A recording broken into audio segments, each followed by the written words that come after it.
સુરેન્દ્રનગરમાં રાજ્ય પોલીસ વડા ડીજીપી વિકાસ સહાયની અધ્યક્ષતામાં મહત્વપૂર્ણ ક્રાઇમ કોન્ફરન્સ યોજાઈ હતી, જેમાં ગુજરાતના તમામ રેન્જ આઈજી ઉપસ્થિત રહ્યા હતા. ત્યારબાદ ડીજી વિકાસ સહાયે પત્રકાર પરિષદ યોજીને માહિતી આપતા જણાવ્યું હતું કે ગુનાખોરીના રેકોર્ડની સમીક્ષા તેમજ નવી રણનીતિઓ ઘડવા માટે આ કોન્ફરન્સનું આયોજન થયું છે.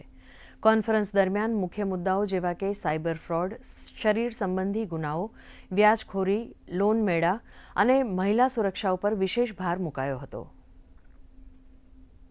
અને એના માટે પણ ગુજરાત પોલીસ તરફથી જે કંઈ કાર્યવાહી કરવાની થતી હોય છે, એફઆઈઆર દાખલ કરવાનું હોય, લોકોને પકડવાનું હોય, અરેસ્ટ કરવાના હોય, જાગૃતિના કાર્યક્રમ કરવાના.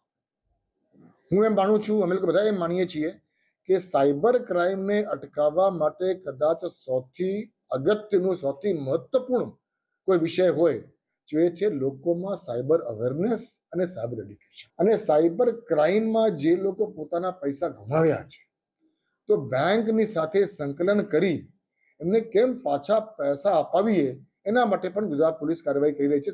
સપ્ટેમ્બર મહિનાની વાત કરીએ તો આશરે 15 કરોડ રૂપિયાનું સાયબર ફ્રોડ જે થયું હતું એ માલિકને બેંક એકાઉન્ટમાં પરત કરવામાં ગુજરાત પોલીસને સફળતા મળી છે.